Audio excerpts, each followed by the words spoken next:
تو وہ انتخابی مہم چلانے والے سورما ملون کے خلاف آ کر کیوں سمجھے رجسٹ نہیں کیے اور پولیس میں یا قانونی درخواست یا چیف منسٹر کو اس کی اطلاع یا پھر حکومت کو کیوں اطلاع بہرحال نہیں دی گئی؟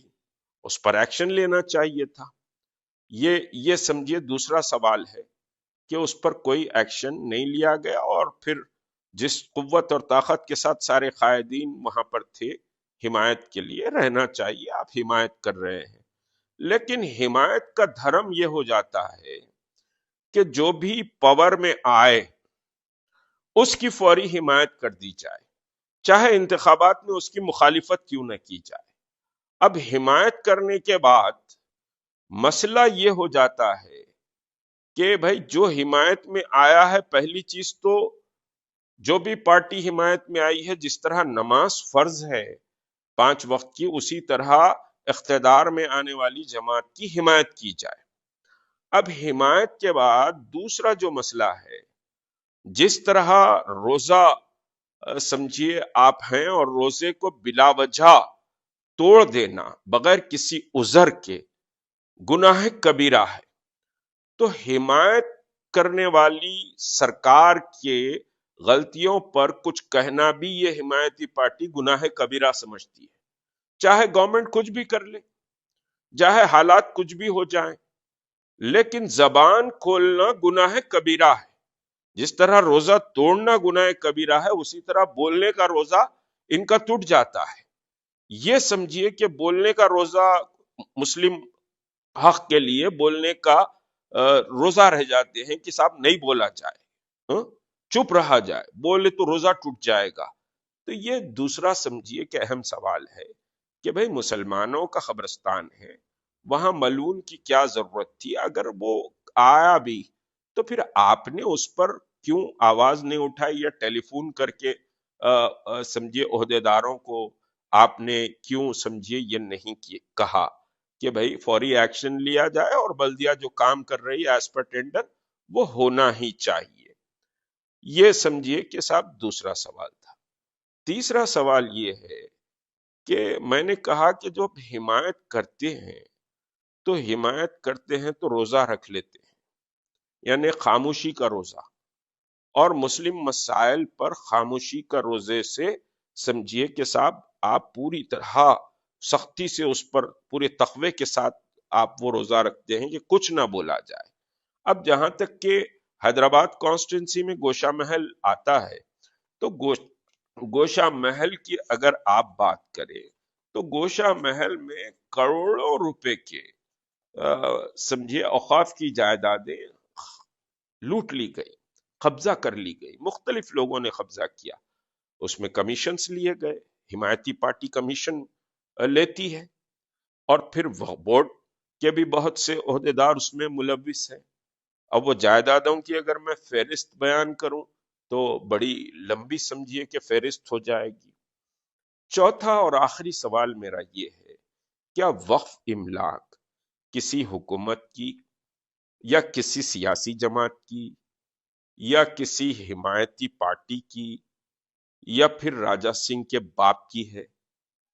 یہ وقف املاک ہمارے اسلاف نے اللہ کی رضا کے لیے سمجھیے اور مسلمانوں کی فلاح بہبود کے لیے وقف کی ہے، لیکن اس کو ایسے لگتا ہے کہ ہم وقف بورڈ پر پورا قبضہ کیے ہوئے ہیں اور یہ ہمارا اپنا رائٹ ہے کہ وقف کی تمام املاک کے فیصلے ہم کریں گے، کمیشنز بھی ہم طے کریں گے، قبضے کون کرنا ہے، ہمارے حواریاں سمجھیے کہ جو زندہ آباد مرد آباد کے نعرے لگاتے ہیں، اگر وہ قبضے کر رہے ہیں تو 7 خون معاف ہے، اور پھر اس کا کمیشن سمجھیے کہ پہنچ جاتا ہے، ہم قبضے کر رہے ہیں تو وہ تو ہمارے آبا و اجداد کی جائیداد ہے، لہٰذا ہم قبضے کر رہے ہیں۔ اب اس کا نتیجہ سن لیجئے، کوئی لمبی بات نہیں کروں گا۔ مولانا عاقل حیدرآباد کے بڑے معتبر اور معزز اور مشہور واعظ رہے ہیں، اللہ ان کی قبر کو نور سے بھر دے۔ مولانا عاقل کہا کرتے تھے، ہم مستقل سمجھیے کہ ان کو سنتے تھے، تو مولانا عاقل یہ کہا کرتے تھے یاد رکھو جو تم وقف کے قبرستانوں پر یا زمینوں پر جو قبضہ کر رہے ہو، تمہاری خبروں پر بد جانور آ کے غلاظت کریں گے۔ اب ٹھیک ہے، بہت نامی گرامی ہوں میں، اور میں قبضے کر لیا تو میرا سالانہ صاحب میری خبر پہ خوب پھول بھی چڑھتے ہیں، چادر بھی چڑھتی ہوں گی، خوب سمجھیے کہ صاحب جے جے کار بھی میری ہوتی ہوں گی، سماج میں بڑی عزت ہوں گی۔ لیکن ایک بات یاد رکھیے، اللہ کے یہ فیصلے ہیں کہ جب تم اللہ کی امانت میں تم خیانت کرو گے، اللہ کے مال کو غصب کرو گے، جو یتیموں کا مال، جو مسکینوں کا مال، جو بیواؤں کا مال ہے، ارائیت الذی یکذب بالدین فذلک الذی یدعو الیتیم ولا یحض علی طعام المسکین فویل للمصلین الذین هم عن صلاتهم ساہون۔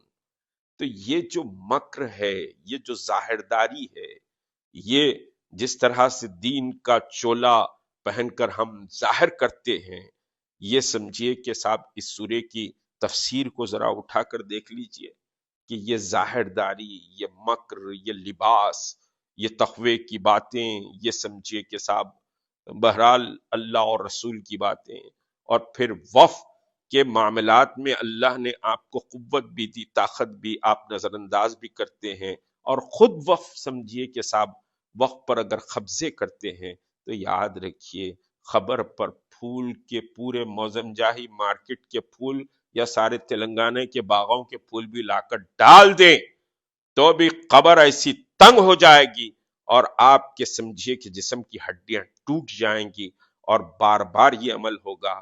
آپ سمجھیے کہ صاحب خبر کے اوپر کی چیز نہ دیکھیں، اپنے عمل کو دیکھیں۔